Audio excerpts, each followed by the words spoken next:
የነገረ መጽሐፍት ፕሮግራም ተከታታዮች እዚህ አዳራሽ ሆናችሁ ይህንን ፕሮግራም ለመከታተል የመጣችሁ ቤታችሁ ሆናችሁ ደግሞ በያላችሁበት ይህንን ዝግጅት የምትከታተሉ የዛሬው እንግዳችን ውብሸት ሙላት ነው። ውብሸት ሙላት አንቀጽ 39 በተሰኘ መጽሐፉ ይታወቃል። የሕግ ባለሙያ ነው፣ ጥልቅ አንባቢ ነው፣ ተመራማሪ ነው። በቅርቡ ደግሞ አባ ጊዮርጊስ ዘጋስጫን በተመለከተ አንድ መድረክ ላይ ግሩም የሆነ ትንታኔ ሲያቀርብ ሰማነውና የሰማሁት እንዳይቀርባችሁ አባ ጊዮርጊስ ዘጋስጫ ደግሞ ልናውቃቸው የሚገቡ ሰው ስለሆኑ ምጥን ዳሰሳውን እንዲያቀርብልን ነው የጋበዝ ነው። ውብሸት ለምንጠይቀው ጥያቄ መልስ ለመስጠትና ተጨማሪ ውይይቶች እንዲዳብሩ ምክንያት መሆኑን እያመሰገንን ወደ መድረክ እንዲመጣ በትህትና እንድትሸኙልን እንጠይቃለን።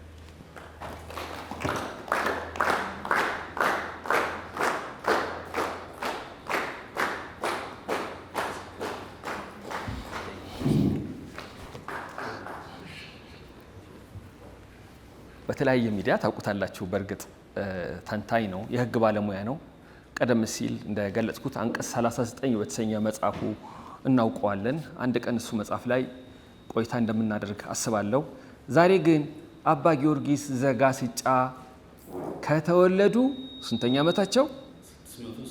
660 ካረፉ 600ኛ ዓመታቸውን ምክንያት አድርጎ ይህን የመሰሉ ጥልቅ ምሁር፣ ጥልቅ አሰላሳይ፣ መናኝ፣ ጻዲቅ እንዴት ነው ስማቸውን በተመለከተ ፕሮግራሞች የማይዘጋጁት እያለ ሲቆጭ ሲብከነከን የነበረ ሰው ነው። እውነትም ሊያብከነክኑ የሚችሉ ሰው እንደሆኑ የምናውቀው ስንጨዋወት ነው። ውቤ አንድ ቦታ ምን ይላል? አባ ጊዮርጊስ ዘጋስጫ ትምህርት አይገባቸውም ነበረ። ብዙ ጊዜም ትምህርት አይገባቸው ስለነበረ ራሱ ከቤተ ክህነት ይልቅ ወደ ቤተ መንግስት እንዲያዘነብሉ ግፊት ይደረግ ነበረ። ግን አባትየው የለም ለእግዚአብሔር ለቤተ ክርስቲያን አንድ የሰጠቻለውና ነጥቄ ወደ ቤተ መንግስት አልወስደውም አሉ ይባላል። ግን በኋላ ደግሞ ትምህርቱ ተገለጠላቸው። እንዴት? እንግዲህ እንዴት የሚለው ትንሽ ከባድ ቢሆንም እንግዲህ አባ ጊዮርጊስ ዘጋስጫ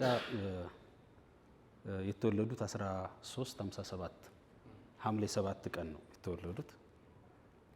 ያረፉትም 1417 መልሶ ሐምሌ 7 ቀን ነው ያረፉት። የተወለዱበትም ያረፉበትም ቀን ተመሳሳይ ነው። በአጋጣሚ ዶክተር እንዳለጌታ አሁን የተናገረው ስለኔ እንትን ሲል አንድ መድረክ ላይ ሲናገር ሰምቸው ያለው ያኔ ሐምሌ 7 ቀን ነው። አሁን የባለፈው ሐምሌ 7 በሌላ መድረክ ላይ ነው፣ ስለሳቸው አልነበረም። ግን ያኔ በማያያዝ ነው እለቱ ያ ስለነበረ ነው እዛ ላይ እንትን ያልኩት። እንግዲህ አባት የተወለዱት በዛን ጊዜ ነው። ያ ማለት ደግሞ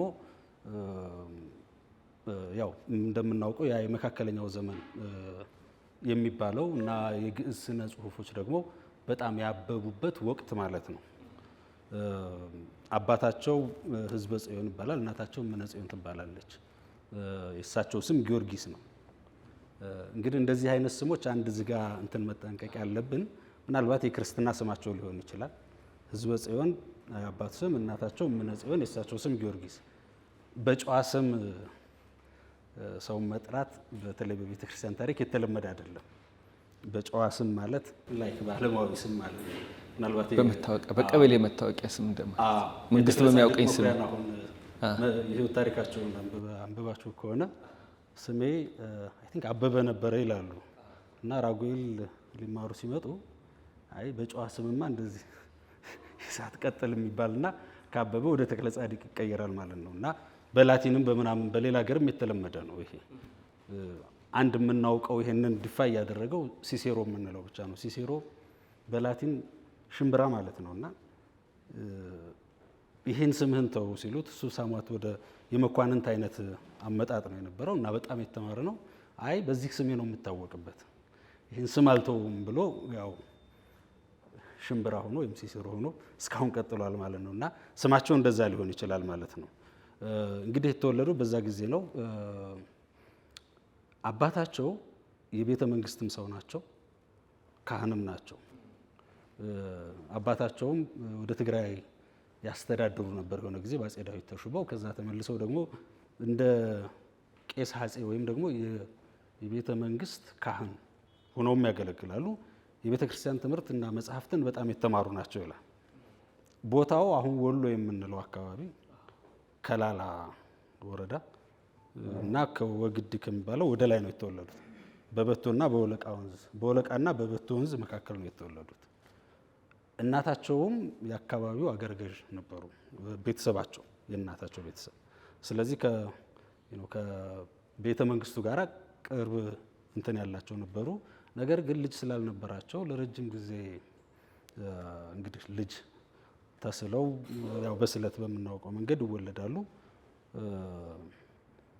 እዛው ቤታቸው የተማሩ ይመስላል መጀመሪያ ላይ። ማለት ትምህርት አይገባቸውም ስንል ምንም የማይገባቸው አይነት አይደሉም። ከሌሎቹ ተርታ ሲታዩ አነስ ያሉ ማለት ነው እንጂ ድቁናም ተቀብለዋል አባታቸው ቤት እያሉ። ስለዚህ አባታቸው ያስተማራቸው ይመስላል።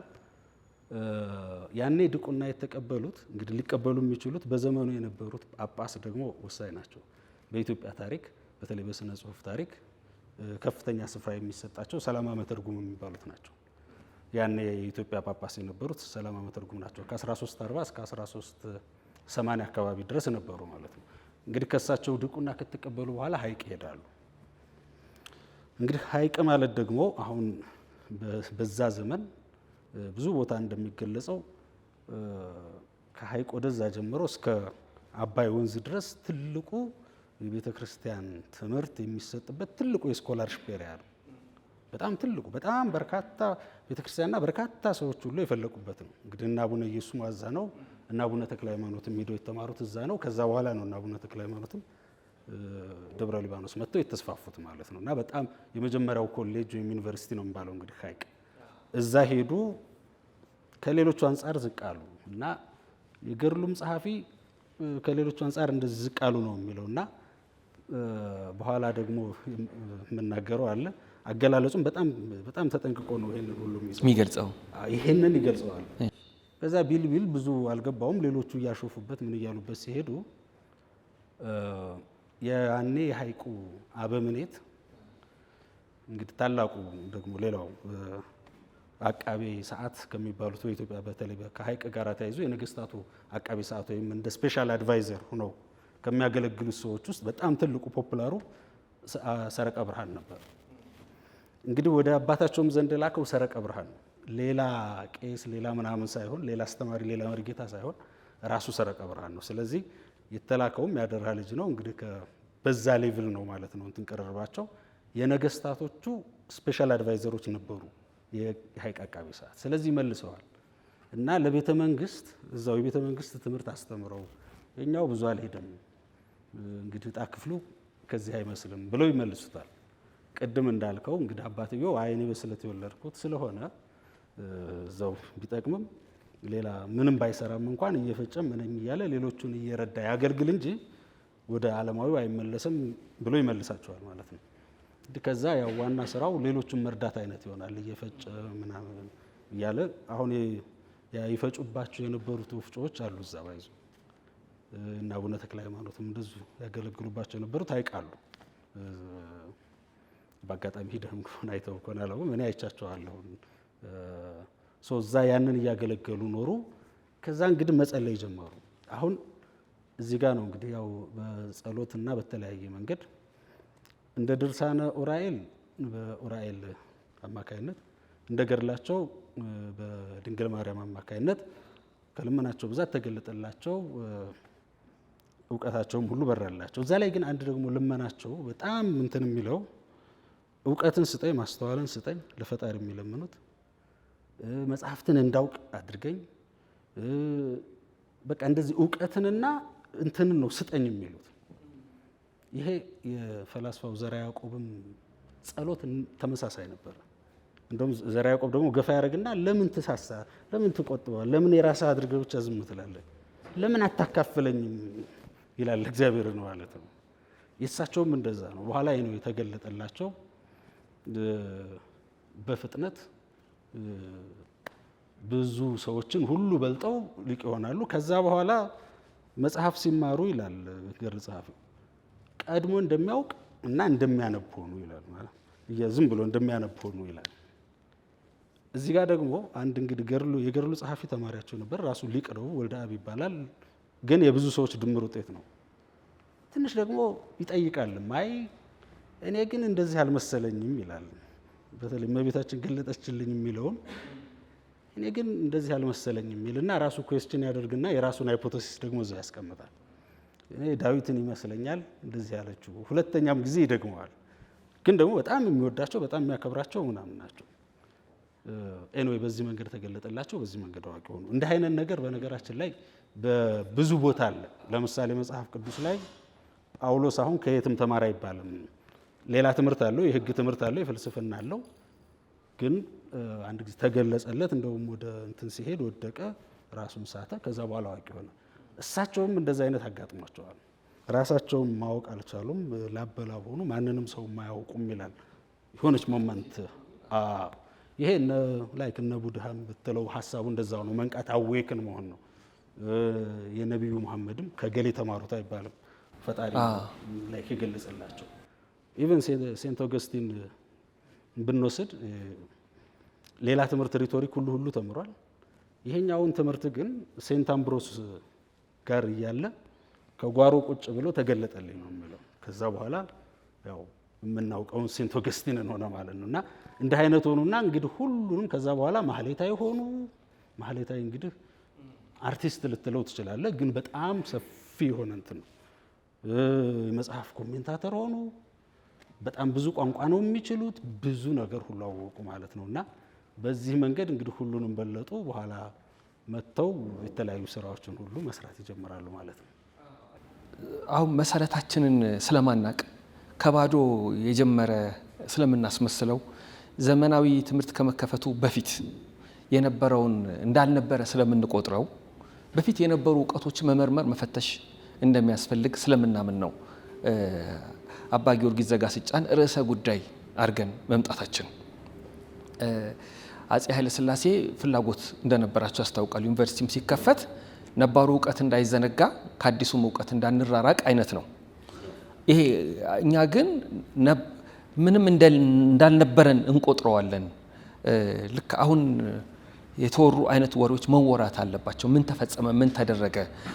አባ ጊዮርጊስ ዘጋስጫ ደግሞ የወርቃማው ዘመን ወርቃማው ደራሲ በማለት ይገልጿቸዋል አንዳንዶች። የወርቃማው ዘመን ወርቃማው ደራሲ በ14ኛው ክፍለ ዘመን የነበሩ። እሺ ወርቃማ ደራሲነታቸውን እንመጣለን። ወርቃማ ያስባለው ዘመኑ ምንድን ነው? ወርቃማ ሊባል የሚችልበት በጣም ብዙ ምክንያቶች አሉ። እንደው ሌላውን ሁሉ ትተነው ምናልባት ኤግዛክትሊ ለወርቃማው እንኳን ፊት ባያደርግ የዓለምን ታሪክ የወቅቱን ብናይ 14ኛው 13ኛው ላይ ከ15ኛው ክፍለ ዘመን በዓለም ላይ አሁን ከምናውቃቸው ሀገራት ምናልባት 20 የሚሆኑ ሀገራት አይ ዶንት ቲንክ ያለው አይመስለኝም። ለምሳሌ ጣሊያን የምትባል ሀገር ያን የለችም። ላይ ፍሎሬንስ ምናምን ቬነስ ምናምን ተከፋፍለው ነው ያሉት። 18 ምናምን ላይ ነው እንግዲህ አንድ ሆኑት። እነ ጀርመን ኦልሞስት እንደ ሀገር ያን የምታስባቸው አይደሉም። በኋላ ነው እንግዲህ አንድ ሆኑት። በጣም በርካታ እንትኖች ነበሩ። ሳሟት እንግሊዝ ነበረች። ሌሎቹ እንዳሉ ሆነው እነ ዌልስ ምናምን። ስፔን አንዳንድ ጊዜ አራጎን እና ካስቴሊያን ምናምን እየሆኑ ታች ኮርዶባ ምናምን እየሆኑ የተለያዩ አይነትም ቢሆኑ ኤኒዌይ ትልቅ ነበሩ። ሳሟት አሉ። ቻይና እያነሰ እየወደቀ ነበረ። ኢንዲያ ያው አንዳንዴ ከፍም ዝቅም እያለ እየተከፋፈለም ነበረ። እነ ሞንጎሊያ እና ይሄ ወደዚህ የመጣው ትንሽ ነው። አረብ ሀገር ኦልሞስት የለም። ስለዚህ በቁጥር ብንወስዳቸው ትንሽ ናቸው። ያኔ የነበሩትን የዓለም ነገስታት ወይም መንግስታት ብንወስድና ኢትዮጵያን ብንወስድ ፕሮባብሊ እነ ዘርዓ ያዕቆብ፣ እነ አጼ ዳዊት፣ ከዛም በፊት እነ አምደ ጽዮን፣ እነ ይኩኖ አምላክ፣ ሌሎችም ወደ ኋላም ብንሄድ ምናልባት አሁን ለምሳሌ ጂ7 ምናምን የሚባል ቢቋቋም ያኔ ይህ ጂ7 ወይ ሰብሳቢ ይሆናሉ ወይ ሁለተኛ ወይ ሶስተኛ ምናምን ነው። ከጂ7 አይወጡም። ያኔ የፖለቲካ ስትራክቸሩ የወታደሩ የሁሉ የነበረው ሁኔታ በጣም የሚደንቅ ነው። የነ አምደ ጽዮንን ብትወስድ ወታደር አደረጃጀታቸው ባሌ ምናምን በየቦታው ሁሉ እኮ ወታደር ነበር። ጃናሞራ አሁን የወታደር እንትን ስም ነው ሁሉ በአፋር በሁሉ አላቸው።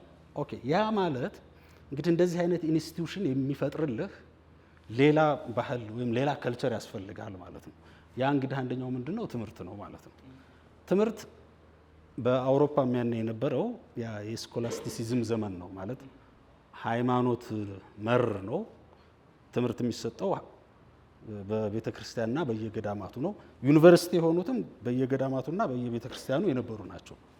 እነ ኮሎኝንም ብንወስድ ሌሎቹንም ከቤተ ክርስቲያን ጋር አፊሊየትድ የሆኑ ናቸው። እነ ሴንት ኦገስት እነ ሴንት ቶማስ አኳይናስ የዩኒቨርሲቲ ፕሮፌሰር ነው የምንላቸው። ዩኒቨርሲቲ ፕሮፌሰር ሲባሉ ግን እንዳሁኑ አይነት እንትን የለም፣ የገዳሙ የምኑ አይነት ማለት ነው። ስለዚህ ሌላ ሀገር ቢሆኑ እንትና እና አባ ጊዮርጊስ ዘጋስጫ ዶክተር ኦፍ ተብለው ነበር የሚጠሩት እና በካቶሊክ አሁን ይሄ የተለመደ ነው።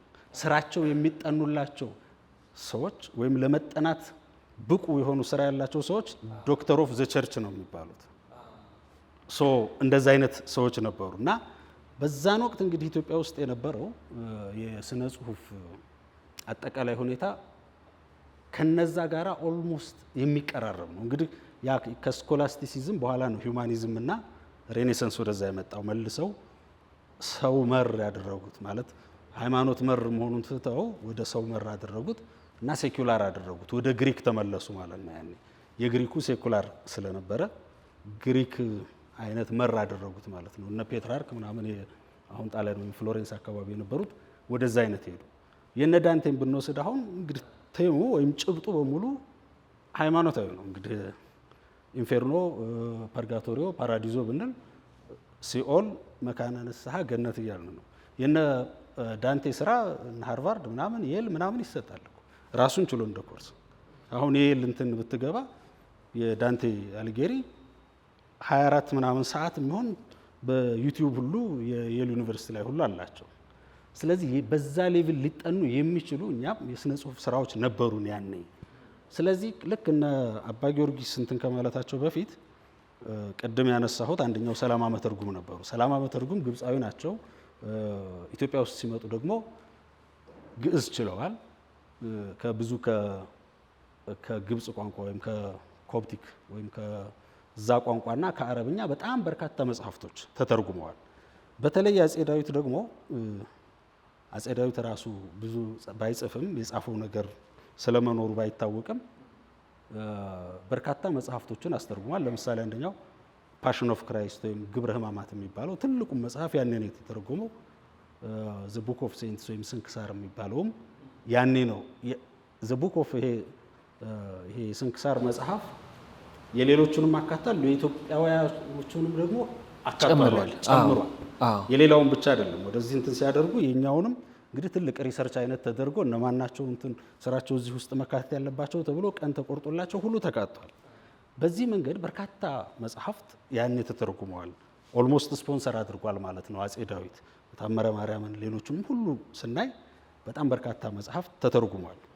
ፓራራሊ ትልቁ ደግሞ የትርጉም ቦታ የነበረው ሀይቅ ነው። ሀይቅ የሌሎች ሀገር መነኮሳትም አብረው ይገኙ ነበር ይባላል እዛ ላይ እና ከሌሎች መጽሐፍቶችን በሙሉ አምጥተው በጣም በርካታ መጽሐፍ ተተርጉመዋል። ይሄ ለምሳሌ ፕሮፌሰር ጌታቸው ኃይሌ እሳቸው ስለ ግዕዝ ስነ ጽሁፍ የጻፏቸው መጽሐፍቶች ላይ ዝርዝሩ ሁሉ አለ። ካታሎግም ተደርጓል። ያኔ ተተረጎሙ ከሌላ ቋንቋ በተለይ ከግብፅ፣ ከሮማይስጥ፣ ከኮፕቲክ ቋንቋ እና ከአረብኛ የተተረጎሙ። ስለዚህ በርካታ ሌሎች ቋንቋዎችን የሚችሉ ሰዎች ነበሩ ማለት ነው። አባ ጊዮርጊስም እንግዲህ ያኔ ነው የነበሩት ማለት ነው። እነ ሰረቀ ብርሃን ያስተረጎሟቸው አቃቢ ሰዓቱ፣ ከነሱ ቀጥሎ የነበሩት ሌሎች አቃቢ ሰዓቶች የሚያስተረጎሟቸው ሁሉ ዝርዝር አለ። እነ ፕሮፌሰር ታደሰ ታምራትም አጥንተዋቸዋል። አባ ጊዮርጊስ ዘጋስጫም እንግዲህ አንዱ የሚባሉት ገድሉ ላይ አበልሳናት ይላቸዋል። አበልሳናት ማለት ያው መልቲሊንጓሊስት አይነት ነው እና ብዙ ቋንቋ የሚችሉ ማለት ነው እና ብዙ ቋንቋ ሊያውቁ እንደሚችሉ በጽሁፎቻቸው ውስጥ የሚጠቀሟቸው አንዳንድ ቃላት ያሳያሉ። ግዕዝ ያልሆኑ ሌሎች ቃላቶች አሉ። ኢቭን ለምሳሌ ማርያምን በዕብራይስጥ መሪሃም የምትባይ ይላሉ አርጋኖን ላይ። እርግጥ በመሪሃም ዕብራይስጥ አይመስለኝም የኮፕቲክ ነው የሚሉም አሉ። ዕብራይስጥ ግን አይደለም። ሶ ያንን የግብፁን ወስደውት ነው እሳቸውም ሃይማኖቱ ለአትናቴዎስ የሚል አትናቴዎስ ያ በቆስጠንጢኖስ ዘመን ከናሪዎስ ጋራ ተከራክሮ እንትን ያደረገው የሱን ህይወት የሱን መጽሐፍ የሱን ሃይማኖት ተርጉመዋል። ኦኬ ስለዚህ የሱን ሃይማኖት ስለሱ ሃይማኖት የተጻፉትን ወይም እሱ የሚያምንባቸውን ከተረጎሙ ሌላ ቋንቋም ይችላሉ ማለት ነው። ወደ ግዕዝ ነው የተረጎሙት። ስለዚህ አበልሳናትም ይላቸዋል። ሌሎችም ቋንቋ ሊችሉ ይችላሉ። በአንድ ቋንቋ ምናልባት አበልሳናት ላይላቸው ይችላል ማለት ነው። እና ያኔ እንግዲህ አብሮ የመጣው ደግሞ የነ ዘርዓ ያዕቆብ ነው። በሳቸው የሚስተካከል ወይም ደግሞ የሳቸውን ፈለግ የተከተለ መሪ እና ደራሲ ደግሞ ዘርዓ ያዕቆብ ነው።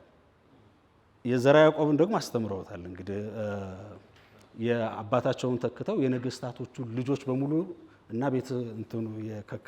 ከቤተ መንግስት ጋር ግንኙነት ያላቸውን ሰዎች በሙሉ አስተማሪ ነበሩ። የልጆቻቸው ስም ዝርዝር የአፄ ዳዊት ተዘርዝሯል። ካስተማሯቸውም ውስጥ አንደኛው ዘርዓ ያዕቆብ ነው።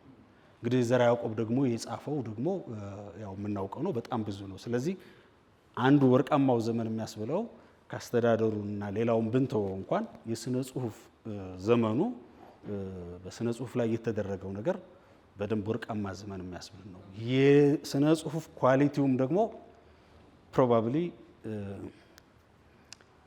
አንዳንዶቹ አሁንም ኢትዮጵያ ውስጥ ተወዳዳሪ የላቸውም ብሎ በድፍረት መናገር ይቻላል። ራሱ የዘመኑ በዚህ ከተገለጸ ልክ እንዳልከው ብዙ እንቅስቃሴዎች የተደረጉበት ነው። አንድ ሰው ብቻውን ፍንትው ብሎ አይወጣም፣ ደምቆ አይበራም። እሱ ጨረቃ ቢሆን በእርግጠኝነት በዛ ዘመን የከዋክብት ያህል እንኳን ብልጭ ብልጭ የሚሉ ሌሎች ሰዎች ሊኖሩ ይችላሉ። እኛ እዚህ ታሪካዊ ነገሮቻችን የተፈጸሙበት ዘመን ዓለም ዝም አላለም፣ ወይም ዓለም ሲንቀሳቀስ እኛ ዝም አላልንም። ልክ የተማሪዎች እንቅስቃሴ ለብቻው ኢትዮጵያን ለይቶ የመጣ የፖለቲካ መንፈስ እንዳልሆነ ሁሉ ማለት ነው። ለዛ ነው የጠየቅኩ። ጥሩ አብራርተኸዋል።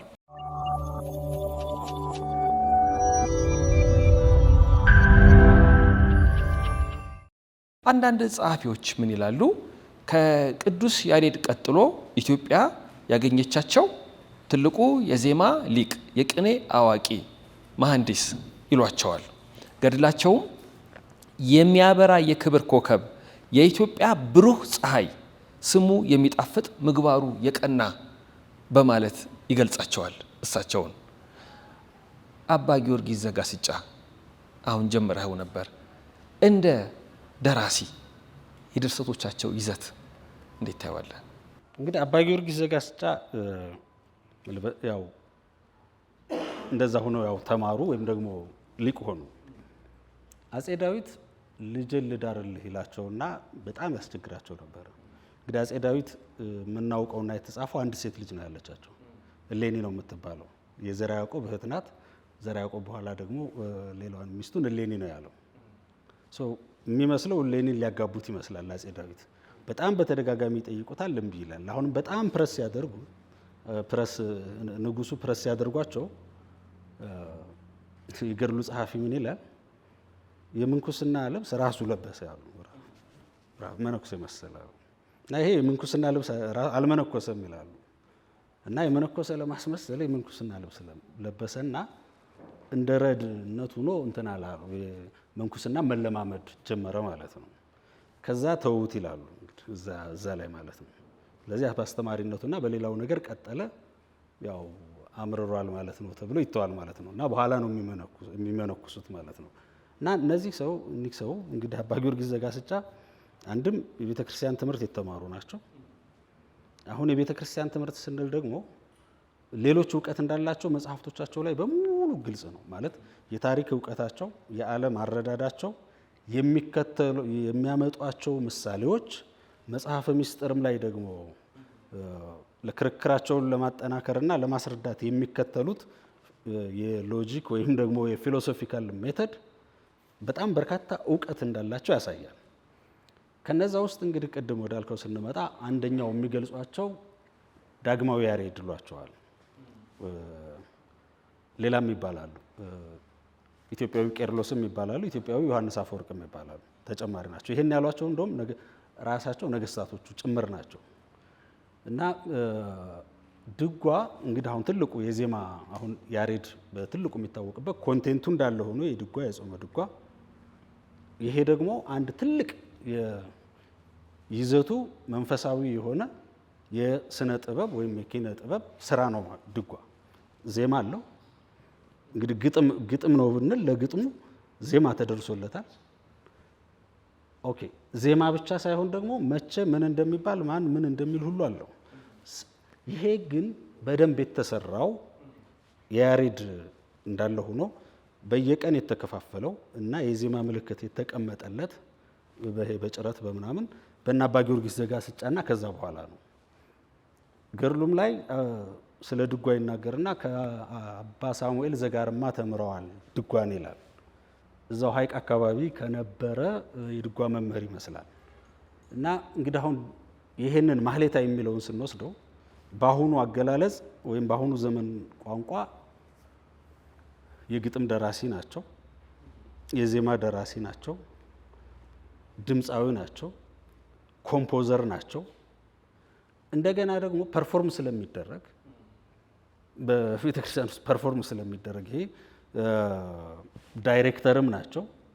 ኢሲምስ ኬሮግራፈርም ልትሏቸው ትችላላችሁ በተጨማሪ ምክንያቱም የሙዚቃ መሳሪያዎች አሉ እዛ ቤተ ክርስቲያን ውስጥ የሚጠቀሙባቸው እንዴት ማድረግ እንዳለባቸው እንዴት መንቀሳቀስ እንዳለባቸው ሁሉ የሚያካትት ነው ማለት ነው። እና ያንን የያሬድን እየጠፋ መጥቶ ስለነበረ በዮዲት ዘመን እንደገና እንዳንሰራራ ያደረጉትና አሁን ጾመ ድጓውን የብቻ ድጓውን የብቻ ድጓውን ደግሞ ከዮሐንስ እስከ ዮሐንስ ከመስከረም አንድ ጀምረው እስከዛው እንደሆነ የከፋፈሉት እሳቸው ናቸው።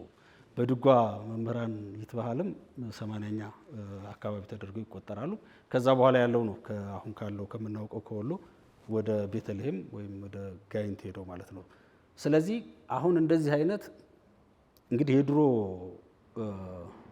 ጽሁፎች ይዘታቸው ሊሆን የሚችለው ሌሎችም እንደሚሉት አይሆፕ በእውቀቱ አንድ የግጥም መጽሐፉ መግቢያ ላይ እንዳለው አያቶቻችን ግጥምን ለመለኮት አባቶቻችን ለጀግንነታቸው ምናምን እንትን ለማለት እኛ ላይ ሲደርስ እንግዲህ ማሰስ እሱ ይሆናልና አሰሳ ሆኗል። ሀሰሳ ፍለጋ ነው እና አያቶቻችን እና ኦልሞስት በዓለምም የነበረው በዋናነት ቴሙ ጭብጡ መንፈሳዊ ስለሆነ እንጂ በእርግጠኝነት የነ ያሬድንና የዳግማዊ ያሬድን የአባ ጊዮርጊስ ዘጋስጫን እነ ቤቶቨን ወይ እነ ሞዛርት ወይ ምናምን የሚተካከሏቸው አይመስልም። የሙዚቃ መሳሪያ ደግሞ በጣም የሚወዱና በጣም እንትን እንደሚሉ የምታውቀው የብዙ መጽሐፍቶቻቸውን ስያሜ ከዛ ጋር ያገናኙታል። ኦርጋን ነው ያው ኦርጋን ቃሉ ያው ነው ባይዞ ኦርጋኖን ነው በግሪክኛው፣ በእንግሊዝኛ ኦርጋን ይባላል። ኦርጋኖን ወይም ኦርጋኖነ ውዳሴ ነው የሚለው አርስቶትል እንግዲህ ትልቁ የሜታፊዚክሱ እና የሎጂክ መጽሐፉ ስያሜ ኦርጋኖን ነው።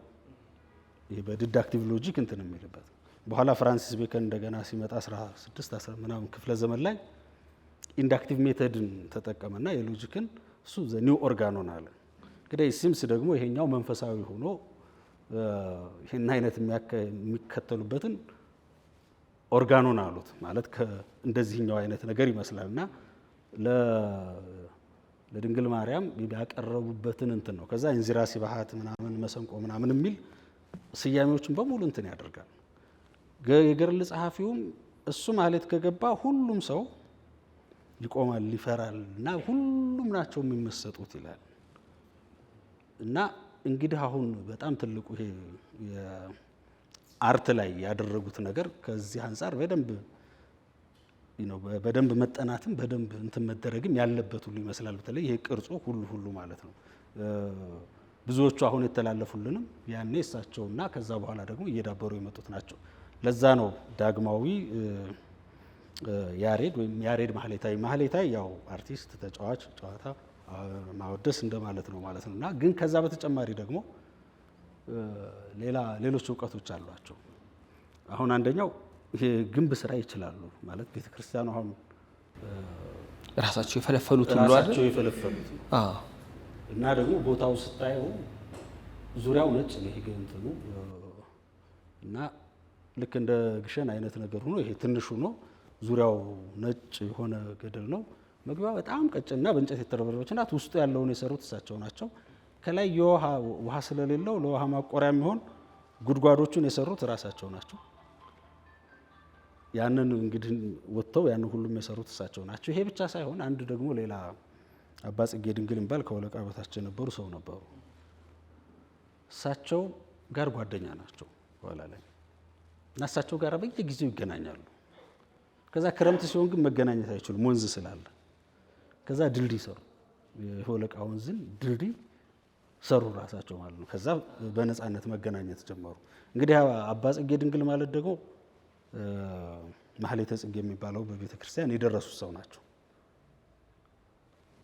ሌላው አባ ጊዮርጊስ እንግዲህ በተለይ ከዚህ ሃይማኖታዊ መዝሙር ወይም ሙዚቃ ከሆኑት ስራዎቻቸው በደንብ የሚታወቁት ማንም ሰው በየቀኑ የሚያውቀው በተለይ አሁን ባለፈው የፍልሰታ ጾም ላይ ሁሉም ቤተክርስቲያን ሲያድር የሚለው ሰዓታት ነው። ሰዓታት ማለት ሰዓት አወር HOUR ሰዓት ማለት ነው እና ይህ አይነት ጸሎት በዌስቱ የታወቀ ነው።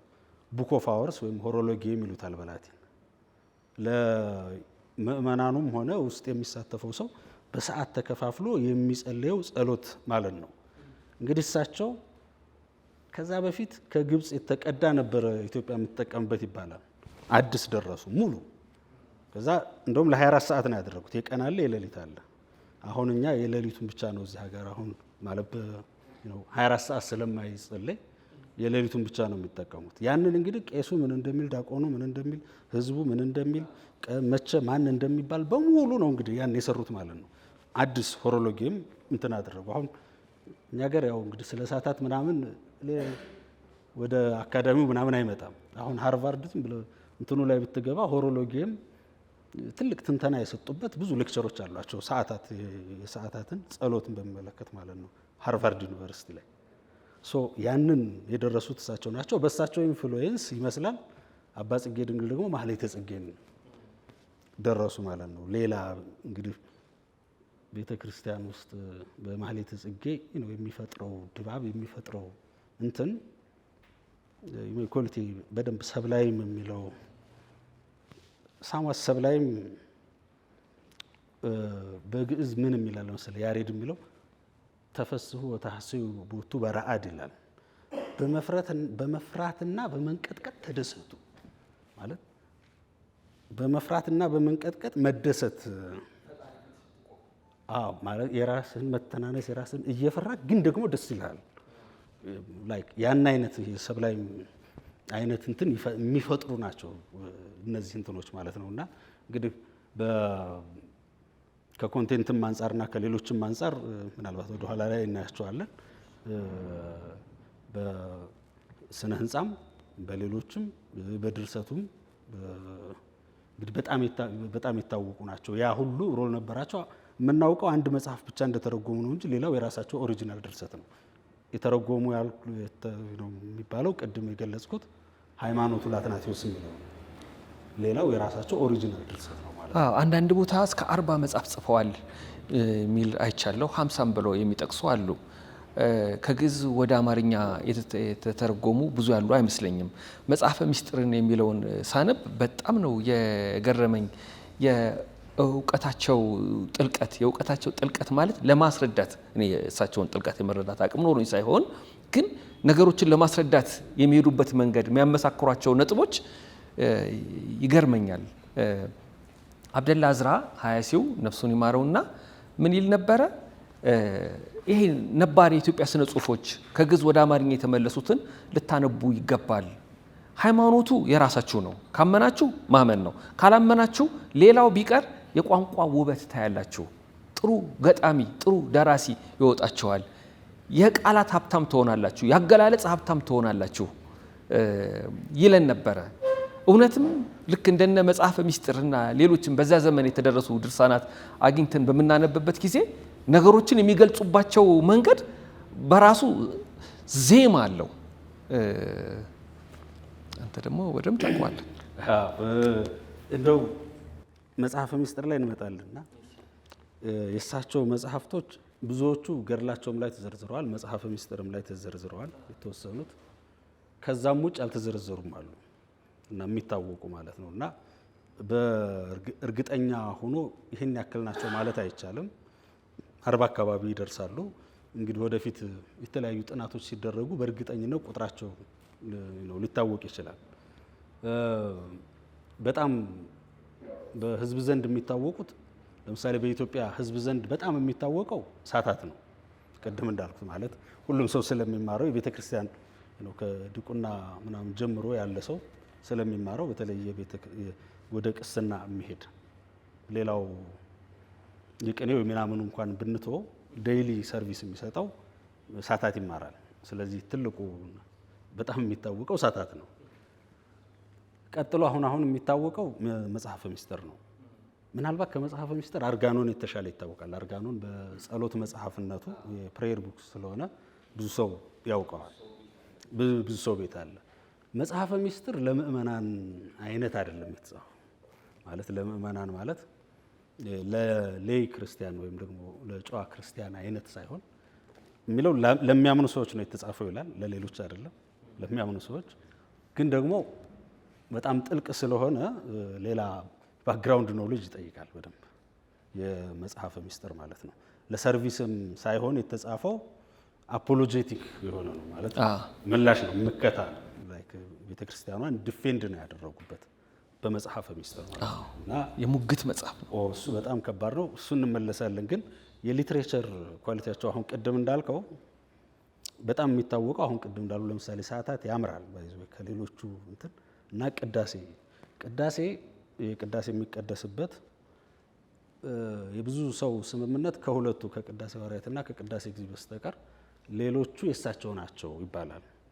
የሌላ ሰው ነው እንኳን ቢባል ሙሉ ኢትዮጵያዊ ተደርጎ በቃ በኢትዮጵያዊ መልክ ብቻ እንዳለ የተሰራ ነው። ኢቨን ይሄ ውዳሴ ማርያም ሌላው ከሌሎች ሰዎች የመጣ ቢሆንም ኢትዮጵያዊ ተደርጓል። መተርጎም ብቻ ሳይሆን ይሄ በጣም ዜማ እንዲኖረው ምን እንዲኖረው ሁሉ ተደርጓል። ዝም ብሎ ይሄ ቃል በቃል ትርጉም አይነት አይደለም ያለው። ከዛ የበለጠ ግን አሁን እንደው የእሳቸውን የሊትሬቸር ችሎታ በጣም ጥንቅቅ አድርጎ የሚያሳየው እንዚራ ስብሐት የሚባለው መጽሐፋቸው ነው። እንዚራ ስብሐት ዘ ቡክ ኦፍ ሃርፕ ልትሉ ትችላላችሁ። ላይክ የበገና ምስጋና እንደዛ ሊባል ይችላል። ወይም ስብሐት ምስጋና ማለት ነው። እንዚራ በገናም ሌላም ሊባልም ይችላል።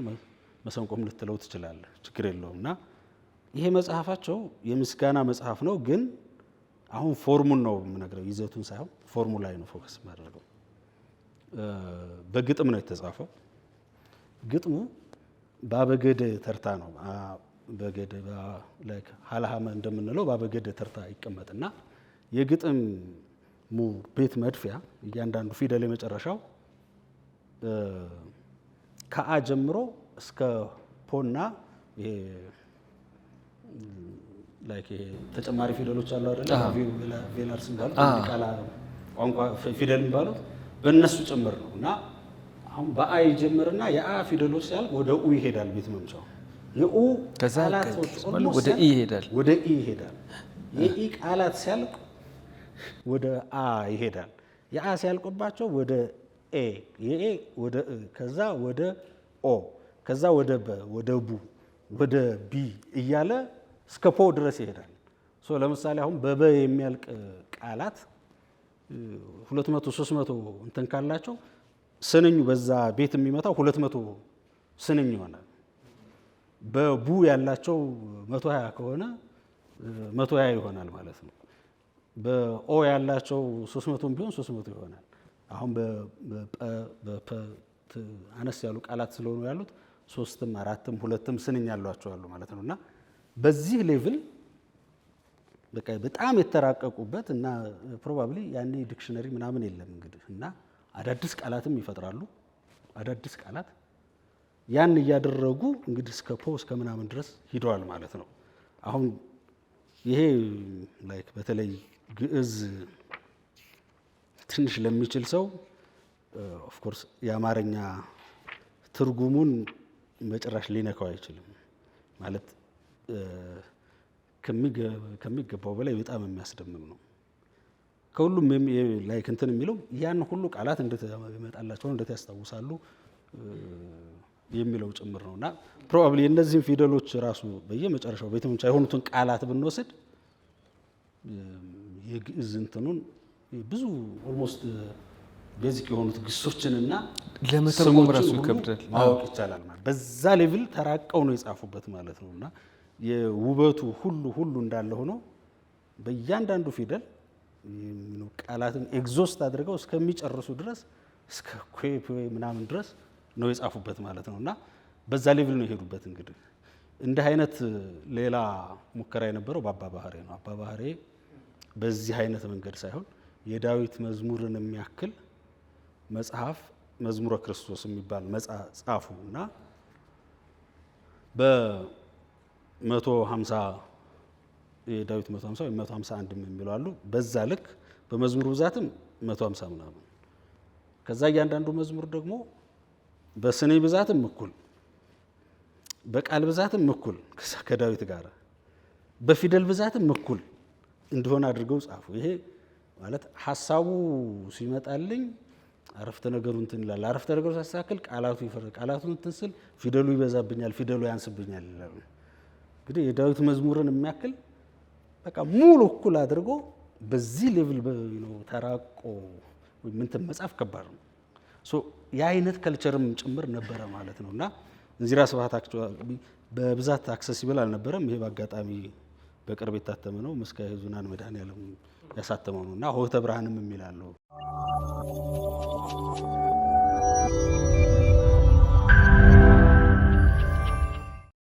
ሆህተ ብርሃን ደግሞ ሌላ አይነት ስታይል ነው።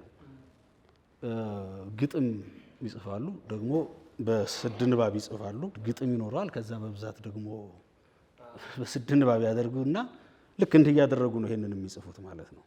የብዙዎቹ ጽሁፎቻቸው ደግሞ የመግቢያው አካባቢ ላይ ሙሉ የመጽሐፉን ኮንቴንት ይጽፉታል፣ በጣም ባጭሩ ማለት ነው ሰምራይዝ አድርገው። ከዛ ዝርዝር ደግሞ በኋላ በእያንዳንዱ በግጥማዊ መንገድ ደግሞ ያብራሩታል። በዛ ሌቭል ነው የተራቀቁበት። የመጽሐፈ ሚስጥር ውበቱን በጣም የሚገርም ነው። የእሱ ደግሞ ሌላ አይነት ኳሊቲ ያለው ሪቶሪካልም ነው፣ ፖለሚካልም ነው። ይዘቱ በጣም የሚገርም ነው። ከዛ ዲስፑታቲቭ ወይም በላቲን ዲስፑታቲቭ የሚባለው ወይም ዲስፑቴሽን ሜተድን የሚከተል ነው። ከሃይማኖታዊና ከሌላ እንትን ውጭ ደግሞ በርካታ ሌሎች ዓለማዊ ምሳሌዎችን አምጥተው አብረው ይሞግታሉ። ሎጂካል የሆኑ ደግሞ ጥያቄዎችን አንስተው ይሞግታሉ። እሱን ምናልባት ወደ ኋላ ላይ እናየዋለን። እኔ አሁን ሁለት ነገር አስታወስከኝ። አንደኛ ይሄ እንግዲህ ፊደላትን ብቻ መሰረት አድርጎ የተለየ ቴክኒክ የተለየ ቅርጽ ነው መምቻውን። የኛ ሀገር ግጥም እውነቱን ለመናገር በቅጡ ተጠንቷል ለማለት እኔ እቸገራለሁ። ለምንድን ነው እቸገራለሁ ምለው? አንዳንድ የኩሽቲክ ቋንቋ ተናጋሪዎች ግጥሞቻቸውን ስታዩ የመጨረሻው ቃል አይደለም ቤት የሚመታው የመጀመሪያው ነው። ይሄ ራሱ እኮ የሚገርም ነው። በቃ እኛ ቤት መታ የምንለው ማሰሪያው ሲሆን ነው አይደለ? ግን በሲዳምኛ የተጻፉ ግጥሞች ሲያሳዩኝ የመጀመሪያው ቤት ይመታል። ለካስ እንዲህም ይጻፋል ማለት ነው። ያ ማወቅ ያስፈልጋል። ሁለተኛ ደግሞ ምን አነቃኸኝ አሁን ስትነግረኝ በ1940ዎቹ 50ዎቹ የተጻፉ መጻሕፍት አጥኞች ሲመረምሯቸው ምን ይላሉ? ወይ ልቦለድ አይሏቸው ወይ ግጥም አይሏቸው እንዲሁ እየቀያየጡ ይላሉ። አየ እነሱ ግን መሰረት አላቸው። ለካስ ይሄን ያደረጉበት ከባዶ አልተነሱም። ወይ የግጥም ሀሳብ አልመጣ ስላላቸው አይደለም መልሰው ወደ ዝርው ያደረጉት። እንዲህም ይጻፋል ለማለት ነው። ያው ከምናውቀው ከተማርነው ወጣ ሲል ጊዜ ልክ አይደለም ብሎ የመግፋት ነገር አለ። ስለ ኢትዮጵያ ስነ ጽሁፍ ሲነገር በነገራችን ላይ ብዙም ተምር ያለው አባ ጊዮርጊስ ዘጋስጫ ያን ያህል ስማቸው ራሱ አይነሳም። ይገርመኛል። ሰርጸ ፍሬ ስብሐት ደግሞ ደጋግሞ የሚለው አንድ ነገር አለ። የያሬድ ሙዚቃ ትምህርት ቤትን በተመለከተ ቅዱስ ያሬድን ማቅ የያሬድ ሙዚቃ ትምህርት ቤት ይለዋል። ልክ እንደዚህም ስለ ኢትዮጵያ ስነ ጽሁፍ እየተጠና እንደ አባ ጊዮርጊስ ዘጋስጫ ያሉትን ማወቅ አለመቻል ከባድ ነው። በጣም ከባድ ነው። አዲስ አበባ ዩኒቨርሲቲ ሲመሰረት የመጀመሪያው ቅድም እንደጠቀስከው አፄ ኃይለ ሥላሴ የአገር ቤቱን ወይም ኢትዮጵያዊ የሆነውን ከውጩ ጋራ እንትን በማድረግ ነው የሚሉት። የኢትዮጵያዊውን ሳንተው የውጩን በመቀበል እዛ ላይ ምሳሌ አንድ ይጠቅሳሉ። የእነ አባ ጊዮርጊስ ዘጋስጫን ይላሉ። እዛ ላይ አፄ ኃይለ ሥላሴ እንግዲህ አሁን በእርግጠኝነት መናገር የሚቻለው አፄ ኃይለ ሥላሴ አባ ጊዮርጊስ ዘጋስጫ ስለ ድንግል ማርያም ወይም ስለ ኢየሱስ ክርስቶስ ወይም ስለ መስቀሉ ያቀረቡትን ምስጋና ዩኒቨርሲቲ ውስጥ ገብቶ ትምህርት ሆኖ ይሰጥ ማለት አይደለም። በጣም በእርግጠኝነት ሌሎች ነገሮችን ነው እንግዲህ ከዛ ጋር ከዘመናዊው ጋር ይካተት ያሉት እንጂ ስለ እመቤታችን ካሪክለም ተቀርጾ ምናምን በፍጹም ሊሆን አይችልም። እና ያንን ይዘው ነው እንግዲህ ዶክተር ጓለ ገብረ ዮሐንስ በኋላ የከፍተኛ ትምህርት ዘይቤ የሚለው ላይ የያሬድን መንፈስ ወይም የያሬዳዊ ትምህርትን መንፈሱን የኢትዮጵያን ያመጡና በኋላ ደግሞ በተለይ ሄግልን የጀርመንን ያመጡና ይሄ ቴሲስ አንታይቴሲስና ሲንቴሲስ አምጥተው አንዱ ከሌላው ጋራ አንድ እውቀት ነገር ይኖራል ወይም አንድ ክሌም ይኖርሃል፣ ለዛ ተቃራኒ ሆኖ ይመጣል። የሁለቱ ፍጭት አዲስ ነገር ይወልዳል። የአዲስ ነገር የሆነው ደግሞ ራሱ ቴሲስ ይሆንና ወይም አንድ እንትን ይሆንና ሌላ ተቃራኒ ይፈጠርበታል። የሁለቱ ፍጭት ሌላ ሲንቴሲስ ይፈጥራል። እንዲህ እያለ ይሄዳል ነው እና ሲዋሃድ ወይም በተዋህዶ ከበረ ይላሉ። በተዋህዶ ከበረ የሚሉት የሃይማኖታዊ አይደለም ጓለ እዛ ላይ የሚያብራሩት ሁለቱ ሲዋሃድ ትልቅ ይሆናል፣ የተሻለ ይሆናል። ቴሲሱ አለ፣ አንታይቴሲስ አለ። ያጠፋዋል ማለት ሳይሆን ከዚህ የሁለቱ ፍጭት የሚፈጥረው አዲስ ነገር አለ። እንግዲህ በሄግል አረዳድ ትልቁ ሳይንስ ሂስትሪ ነው ይላል ሄግል። ይሄ የሄግል ነው። ሌሎቹን እንዳለ ይወስድና ታሪክ ደግሞ ይላል እሱ እንደዚህ አይነት ስፕሪት አይነት ነገር ነው። የሃይማኖታዊ ስፕሪትን ሳይሆን አሁን ያልነው የተለያዩ ዲያሌክቲካል የሆኑ የሀሳብ ፍጭቶች የሚፈጥሩት አዲስ መንፈስ ነው። ያ ነው ታሪክ ይልና ለዛ ነው ታሪክ ነው ትልቁ ሳይንስ የሚለው ሄግል ማለት ነው። እና በእንደዚህ አይነት መንገድ ነው የሚፈጠረው ይላሉ እነሱ ማለት ነው። ሲዋሃድና ከሌላው አንዱ ለሌላው ሳማት ተቃራኒ ሲሆን አዲስ ነገር ይፈጥራል ማለት ነው። እና የጃንሆይም ፍላጎት ያንን አይነት ነገር ይመስል ነበረ። እንዳለመታደል ሆኖ የ1950ዎቹ እና ከዛ 60ዎቹ ትውልድ አንድ የሳተው የሚመስለኝ ይሄን አይነቱን ሀሳብ ንቆ ጥሎታል። በቃ ማርክስ የጠላው ሌኒንም አይፈልገው ማኦ የጠላው አይነት ተደረገና እንግዲህ ዲያሌክቲካል ማቴሪያሊዝም አሉና የሄግል ሀሳባዊ ነው እንግዲህ አይዲያሊዝም ነው። ማርክስ ማቴሪያሊዝም አደረገው ማለት ፍጭቱ ግጭቱ ኢኮኖሚያዊ ነው። የኢኮኖሚ ኃይሎች ውጤት ነው አሉ እና ሁሉንም ነገር በዛ መንገድ መተንተን ተጀመረ። ይሄኛው እንግዲህ የፊውዳል ሶሳይቲ እንትን የሚያደርግ ነው፣ ሌላ ደግሞ የካፒታሊስት ሶሳይቲ ሊፈጥር የሚችል ነው ተባለና ይሄን አይነቱን ትምህርት ጠሉት ማለት ነው። እንግዲህ እነ ታደሰ ታምራትም እነ ስርጉም ሁሉ የተጠሉበት አይነት ዘመን ነው ያ ዘመን ማለት ነው። እና ድሮፕ አደረጉት ማለት ነው። ያ እንግዲህ ያመጣብን ሌላ ጣጣ አለ ማለት ነው። ኦልሞስት ግዕዝን የቤተ ክርስቲያን አይነት ነገር አድርጎ ብቻ ተወሰደና በቃ ግዕዝ ጠል አይነት ሆነ። እንደውም በግዕዝ መጠቀም ሌላ አይነት የሚያስፈርጅ ሆነ። እንግዲህ በዓለም ላይ አሁን በጣም ብዙ ዩኒቨርሲቲዎች ላቲንኛ ቋንቋን ያስተምራሉ፣ ግሪክኛን ያስተምራሉ። ለምንድን ነው የሚያስተምሩት? በላቲንኛ እንድናገሩ በግሪክኛ እንድናገሩ አይደለም። በጣም በርካታ እውቀቶች በእነዚህ ቋንቋዎች ስላለ ነው። አንድ ሁለተኛ የላቲንም የግሪክም ኤጌን የጀርመንኛ ቋንቋ ባህሪው እንደ ግዕዝ እና ሳሟት እንደ አማርኛም ጭምር ነው። ኢንፍሌክሽናል ነው። አሁን ጀርመንኛም ግሪክም ላቲንኛም ኢንፍሌክሽናል ነው ማለት ይራባል። አንድ በላ ብለ በላ ይበላል ትበላለች ምናምን በልቶ በልታለች ምናምን እያል አማርኛው ይራባል። በአንድ ቃል 10 ሽም 20 ሽም እንትን ሊፈጥር ይችላል ማለት ነው። እንደ እንግሊዘኛ አይነት አይደለም። ስለዚህ ለጽሁፌ በጣም የተመቸ ነው። ለፍልስፍና በጣም የሚመቸው ቋንቋ የሚሏቸው ግሪክ፣ ላቲን እና ጀርመንኛ ነው። የግዕዝ የአይነት ነው በቃ ማለት ባህሪው ያ ነው። አማርኛ በአንዳንድ ነገር እየተበላሸ ሄዷል እንደ እንግሊዘኛ። መሰረቱ ያ ቢሆንም ማለት ነው። ስለዚህ ለዛ የተመቸ ነበረ። ኢቭን ለመጻፍ ሐሳብን ለመግለጽ እንደነዛኞቹ በደንብ ኬፔብል ነው። አዳዲስ ቃላት የለውም ኦልሞስት ስራ ስላቆመ ግዕዝ እንጂ የአይነት ሁሉ አለው። ያንን ሁሉ ማወቅ ለብዙ ነገር ይጠቅም ነበረ። አንፎርቹኔትሊ እንኳን ታሪካቸውንና ሌላውን ለመመርመር ቀርቶ ተነጣጠልን ማለት ነው። የኢትዮጵያ ትምህርትና ሌላው እንግዲህ የተገነጠለ ሆነ። ስለዚህ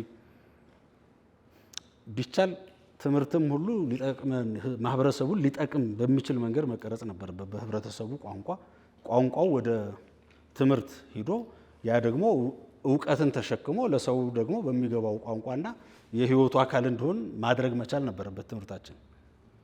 የተማረውም ያው በደንብ ቋንቋውን አይችለውም። ኦልሞስት ሽምደዳ አይነት ነገር ነው የሚሆነው።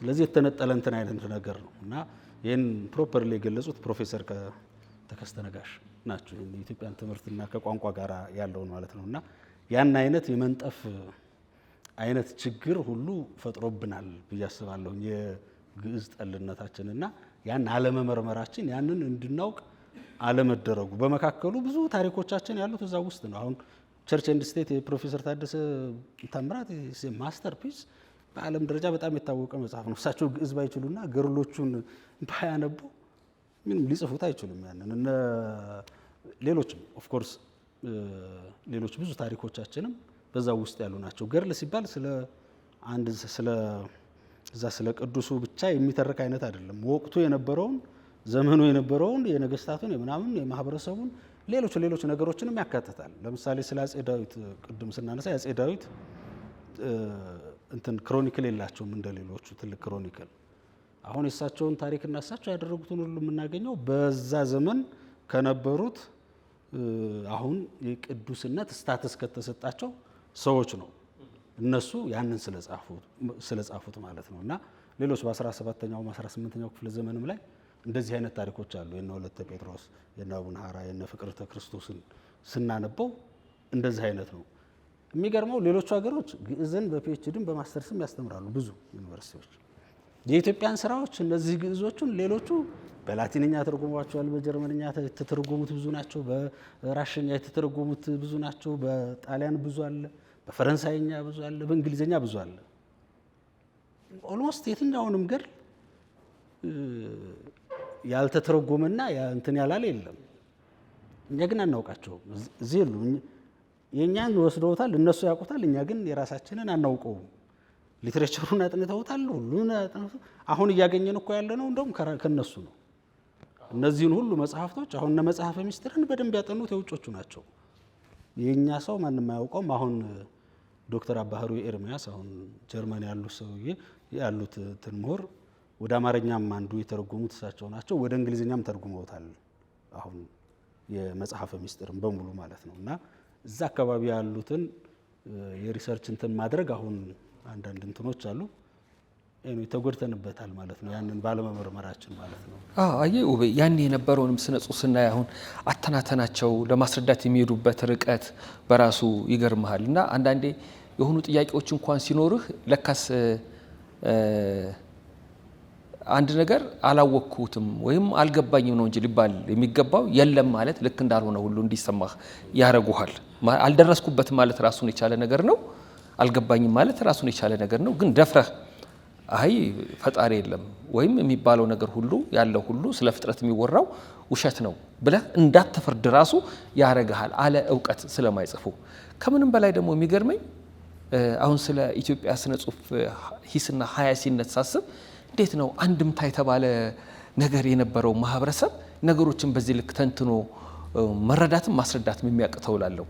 አንድም እየተባለ አንዱን ጥያቄ ለማስረዳት 6-7 ትንታኔዎች ሲሰጥ ይገርመኛል። ራሱ ታየዋለህ፣ እንዲገባ ያደርጋል።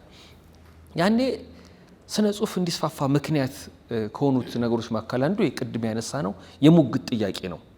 የተለያዩ ሃይማኖቶች አሉ፣ ስለ ሃይማኖታቸው ይጽፋሉ። መልስ ደግሞ በመጽሐፍ ነው። አሁን አባ ጊዮርጊስ ዘጋስጫ የሆነ ጥያቄ ሲጠየቁ ለጥያቄው የሚሆን መልስ ይዘው የመጡት መጽሐፍ ጽፈው ነው። እስከዚህ ድረስ ይዘጋጃሉ። ጉባኤ ሁሉ ይዘጋጅ ነበረ። የሙግት የክርክር። ለዚህ ነው ዳግማዊ ቄርሎስ የሚል ስያሜ የተሰጣቸው፣ ወይ ኢትዮጵያዊ ቄርሎስ። አንዳንድ ጊዜ ማነጻጸር ክፋት የለውም። በእንትና ስም እንትን ማድረግ ሌሎች ሰዎችም የችሎታቸውን ለመግለጽ ነው። ሌሎቹ በጣም የታወቁ ከሆነ አሁን የግብፁ የአሌክሳንደሪያው ቄርሎስ ሌላም ሲሪል ስላለ ነው። ቬሪ ፕሮሊፊክ ራይተር ነው። አሁን በቤተክርስቲያን የአንድምታ ትምህርት የቄርሎስ መጽሐፍቶች የትርጓሜ ትምህርት ይሰጥባቸዋል። ገበያ ላይ ሁሉ አሉ። አንድምታቸው ኮሜንታሪያቸው ማለት ነው። አንድምታ ማለት ኮሜንታሪ ነው፣ ሌላ ነገር የለውም። ኮሜንታሪ ነው። በዛ ሌቭል እና በቃ አቻ የሆኑ ናቸው። እንግዲህ ይሄን አንዱ ቄርሎስ ያላቸው አጼ ዳዊት ነው። አጼ ዳዊት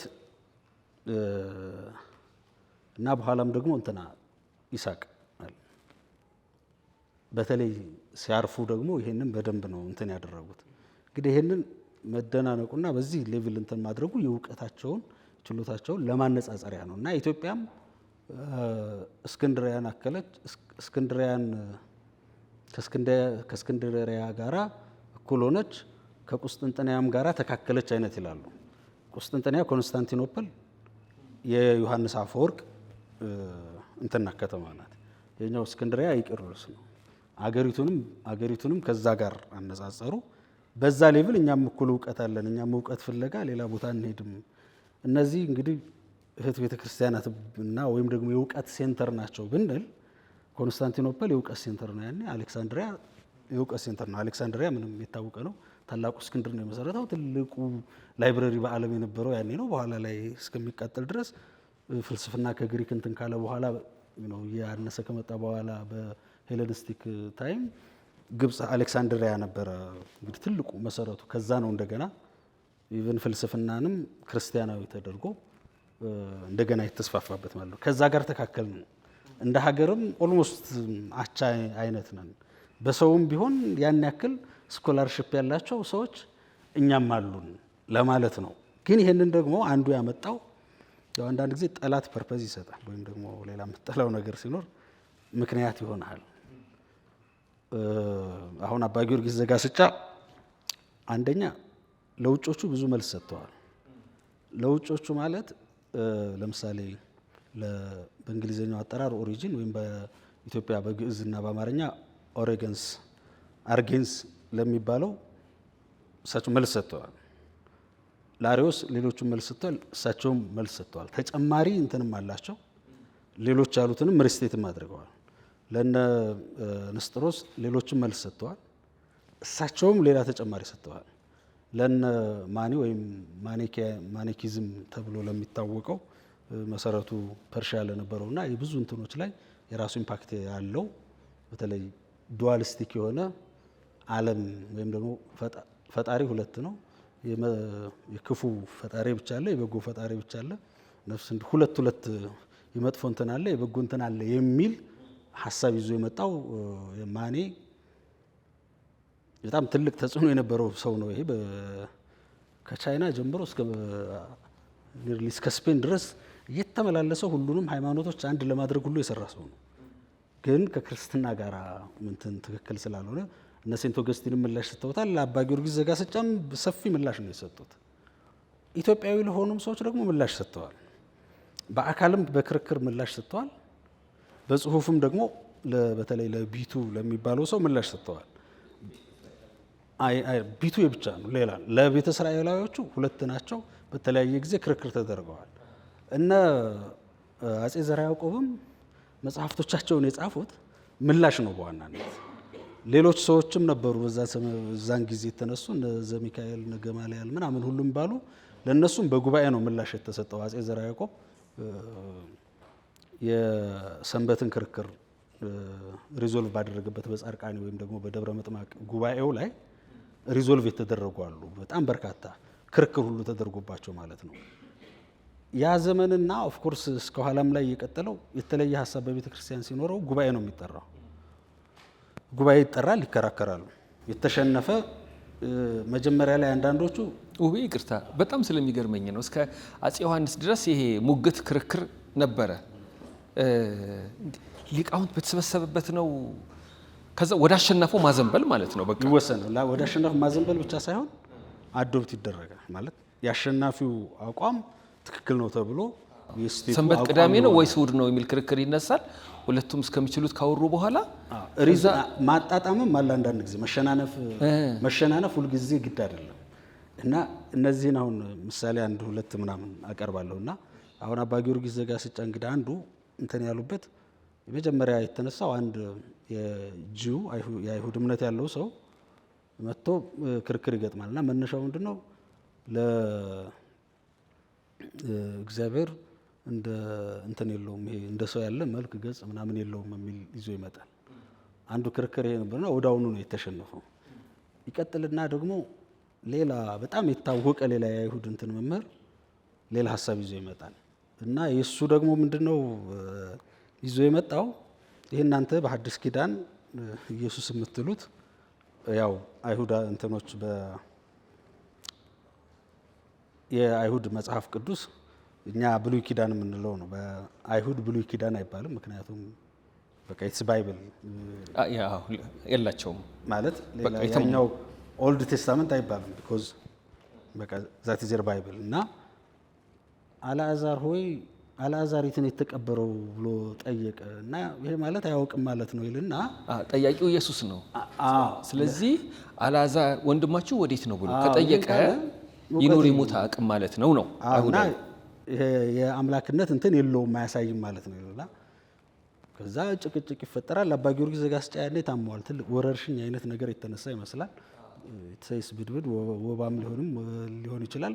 እሳቸው በጣም ታመው ተኝተዋል። ንጉሱ በቃ በግድ አምጧቸዋል። አጼ ዳዊት ታመው በቃ በቃሬዛ ሁሉ አምጥተው ክርክር ይደረጋል። አይ በቃ እኔ አንተ በምታምነው በብሉይ ኪዳን ብቻ ነው የምከራከር ብለው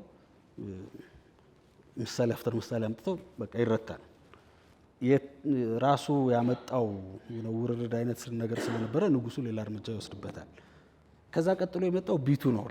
የቢቱን ሜንሽን ማድረግ ጥሩ ስለሆነ ነው። ቢቱ ኢትዮጵያዊ ነው። እንግዲህ አባቱና የምናምኑ ስም አልተገለጸም፣ ግን ገድሉም ላይ ይገለጻል። የመጽሐፍ ሚስጥርም ላይ ራሱን ችሎ ትልቅ ምላሽ ተሰጥቶበታል። ቢቱ በጣም አዋቂ እንደሆነ እሳቸውም ጽፈዋል። ቢቱ ያው ዘለፋ አለ ምላሽ ሲሰጥ፣ ግን ከዛ በኋላ ደግሞ በሚጽፈው ላይ የማያውቅ እንዳይመስላችሁ በጣም ነው የሚያውቀው ይላሉ። ግን ያንን እውቀቱን ለሌላ መንገድ ተጠቀምበትና ሰዎችን አሳሳተበት ነው እና ዲቤት ይደረጋል። ሰውየው ደግሞ ከአጼ ዳዊት ጋር በጣም ተቀራርቧል እና በዛን ወቅት ቀጠሮ ይያዛል። ጳጳሱና ሌሎች ሰዎች መጥተው ጉባኤ ተደርጎ የትኛው ሀሳብ ትክክል ነው የሚለውን ለመወሰን ያ በተደረገበት ሰዓት ሳሟት ወይ እንደሚረታ ገብቶት ይሁን አይሁን አይታወቅም። ፎርጀሪ ይሰራል። ቢቱ በጽሁፍ ይጽፍና ለጳጳሱ ይልካል። ጊዮርጊስ ወይም አባ ጊዮርጊስ እንደጻፉት አድርጎ ንጉሱ ሃይማኖትን ክዷል፣ እንደዚህ ብሏል፣ እንዳትመጡ ብሎ ይጽፋል። ከዛ ጳጳሱ ይቀራሉ። ምላሽ ደግሞ ኮፒ አይነት ነገር አዘጋጅቶ ለንጉሱ እንዲደርስ ያደርጋል ቢቱ እና ያለ ንጉሱ ይደርሳል። ንጉሱ በጣም ይናደዱና እንደተኛ ሃይማኖትን ክጃለው አለኝ ጊዮርጊስ ይሉና ይደበደባል። አባ ጊዮርጊስ ጥርሱ ሁሉ ይወላልቃል፣ ይታሰራል። በደንብ የሆነ ጥርሱ ሁሉ ይወላልቆ ይታሰራል ማለት ነው። ታስሮ እያለ ግን ስቲል ጉባኤ ይደረግ ይባላል። ለጉባኤ ተቀጥሮ እያለ ጳጳሶቹና ሌሎቹ እስከሚመጡ ቢቱ ይሞታል እና ክርክር ሳይደረግ ያዋለቀ ማለት ነው። ከዛ እሳቸው ለሱ ምላሽ ሲጽፉ ለማን ነው ምላሽ የምትጽፈው ትሉኝ ይሆናል ይላሉ። ማለት እሱ ሙቶ የለም ወይ ለማን ነው ምላሽ የምትሰጠው ትሉኝ ይሆናል። ሀሳቡ ግን እንደዚህ ከባድ ስለሆነ ይሄ ሌሎችንም ሰዎች ብዙ ስለበከለ ወይም እንትን ስላለ ምላሽ ያስፈልገዋል ብለው ነው የሚጽፉት ማለት ነው። እና ኦፍ ኮርስ ሀሳቡ ሳሟት ከባድም ነው ማለት ቤተክርስቲያንን እንትን የሚያናጋ ነው። ላይክ ምጽአት በምንለው ወይም ደግሞ ትንሣኤ በምንለው ኦፍ ኮርስ ምጽአት፣ ትንሣኤ ምናምን መጨረሻ ፍርድ የሚባሉት በብዙ ሃይማኖቶች ዘንድ አሉ። ኮንሴፕቶቹ ይቀራረባሉም ሳሟት ይለያያሉ። የጌታ መምጣት ከዛ የሙታን መነሳት የመጨረሻ ፍርድ አይነት ነው። የፍርድ ትንሣኤ እንደ ምጽአት ስንል እና ያን ዘመን ደግሞ የሚሊኒየራሪዝም ሚሊኒየም የሚባል አለ አይደል? ሺህ ዓመት እያለቀ ነው የሚል ዓለም አቀፋዊ ነው ባይዞ ያ ወቅት 8ኛው ሺህ እየገባ ነውና ዓለም ልታልቅ ነው የሚለው ከስንት ዓመት በፊት ማለት ነው? ከ1500 በፊት አካባቢ ያለው ያንንም 8ኛው ሺህ ያኔ ነው እኮ አጼ ናኦድ እኮ ሁሉ ጊዜ ይጸልይ የነበረው 8ኛው ሺህ ሳይገባ ልሙት እያሉ እኮ ነበር። 1499 አካባቢ ላይ ነው የሞቱት ላይ አጼ ናኦድ ማለት ነው። ይሄ በዓለም አቀፍ ደረጃ ያለ ነው። ይሄ እንትን ኢትዮጵያዊ ብቻ አይደለም። እና ሺህ ዓመት እንዴት ነው የሚሆነው የሚለው ላይ የቢቱ ሀሳብ ወልድ ኢየሱስ ክርስቶስ ብቻውን ይመጣል፣ አብ አይመጣም፣ መንፈስ ቅዱስም አይመጣም፣ ብቻውን መጥቶ እንደዚህ ይፈርዳል ይላል። ክርክሩ የእሳቸው ሀሳብ ምንድነው? አብን ከወልድ ነጠልከው፣ የለም መንፈስ ቅዱስንም ነጠልከው፣ ይሄኛው ብቻውን ሆነ፣ እሱም ፕሬዚዳንት አይነት ነገር አብን ፕሬዚዳንት አይነት ነገር አደረግከው፣ ይሄንን አምባሳደር አይነት አደረግከውና ነጣጠልከው የሚል ነው። እና እንግዲህ እሳቸውም ሪኮግናይዝ ያደረጉት አዋቂነቱን ሊቅነቱን ነው ሪኮግናይዝ ያደረጉት። ሊትሬቸሮቻችን አንደኛው ያደጉበት በዚህ አይነት መንገድ አንዱ በመጻፉ ሌላው ምላሽ በመስጠቱ ነው። የአጼ ዘርዓ ያዕቆብም አንደኛው ለምሳሌ ለአይሁድ እምነት ምላሽ የሰጡበት መጽሐፈ ሚላድ ነው። ትልቅ ነው መጽሐፈ ሚላድ። ቡክ ኦፍ ኔቲቪቲ ወይም ደግሞ የክርስቶስ ስጋ መሆን ወይም ክርስቶሎጂ ያንን የጻፉበት ነው። ሌሎችም የሰንበት ክርክርን በሚመለከትና ሌሎች የፔጋን ትራዲሽን የሚመለከቱትን ምላሽ የሰጡበት ደግሞ መጽሐፈ ብርሃንና ጦማረ ትስብእት ኢፒስትል ኦፍ ሂውማኒቲ ስለ ሰውነት የጻፉበት መጽሐፋቸው ነው ማለት ነው። ሰው መሆን የሚል ታይትል የሰጡበት ማለት ነው። በዚህ አይነት መንገድ ነው እንግዲህ አንዱ ስነ ጽሁፋችን ያደገውና ፐርፐዝ ይሰጣል።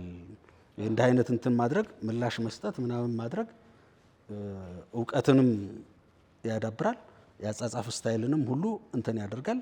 ኢቭን ስታይላቸው ቅድም እንዳልኩት አንዳንዱ ከሃይማኖታዊ እንትኑ ባለፈ የሎጂካል ሪዝኒንጉ የዲስፒዩቴሽን ደግሞ የራሱ ሜተድ አለው።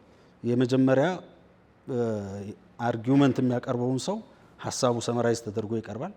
ከዛ ምላሽ ኦቶሪቲ ተፈልጎ ለምሳሌ ከመጽሐፍ ቅዱስና ከሌሎች ኦቶሪቴቲቭ ወይም ስልጣን ካላቸው አይነት ሰዎች ተጠቃሽ ሰዎች ሀሳብ ይወሰድና ምላሽ ይሰጣል። ከዛ የራስን ሀሳብ ታመጣል። የራስ ሀሳብ የሌለው እንትን የለም። የራሳቸውን ሀሳብና ሪዝኒንግ ያመጣሉ። ከዛ አቋምህም መጨረሻ ላይ መደምደማውን ይቀመጣል። ይሄ በስኮላስቲሲዝም ዘመን የታወቀ ነው እና አባ ጊዮርጊስ ዘጋስጫም ይሄን ነው የሚከተሉት። ምሳሌያቸው ደግሞ አንዳንድ ጊዜ ይሄ ሃይማኖታዊ ከሆነው ይወጣና ሎጂካል የሆነ እንትን ብቻ ያመጣሉ ማለት ነው። እና አንዱ ሌላ እንደውም ይሄ በተለይ መጽሐፈ ምስጢር መጠናት ያለበት ከእንደዚህ አይነት የሜዲቫል ፊሎሶፊ ይሄን አይነት እንትን አካሄድ የነበረው ነው።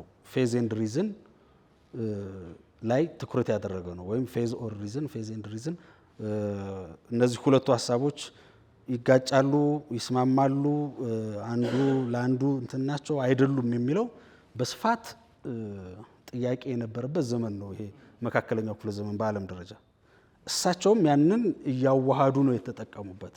እና ለምሳሌ ለመግለጽ አንዱ ኦሪጂን ወይም አርጌንስ ለሱ ምላሽ ሲሰጡ አዳምና ሔዋን በገነት እያሉ እንደኛ አይነት ስጋ አልነበራቸውም። በኋላ ከወደቁ በኋላ ነው ይሄ አይነት ስጋ የለበሱት ይላል አርጌንስ። ሌላ ሃይማኖታዊ ትምህርቱን ወይም ሃይማኖታዊ እንትኑን ተወዳ እዛ ላይ እሳቸው የሚያመጡት ምንድነው? ኦኬ ስጋ የላቸውም ነው ያልከው ይላል። እና እንደዚህ ነው ስጋ የላቸውም ነው አንተ ያልከው ይላል። እና ምንድን ነበራቸው? ምን ሆነው ቆሙ ይላሉ የመጀመሪያው። ከዛ መቆማቸውን ምን ማለታቸውን የበለስ ቅጠል መልበሳቸውን ሁሉ ያነሳሉ። የበለስ ቅጠል ከለበሱ ሌላ እንትን ነበራቸው የሚለበሳለ ማለት ነው ይላሉ። እንደውም ይችን ለማስረዳት ቃሏን ራሳቸውን ባነባቸው አይ ቲንክ ለሁሉም በጣም የሚጠቅም ይመስለኛልና አንድ ሁለት ምሳሌዎች አሉ እንትን ያደረኳቸው።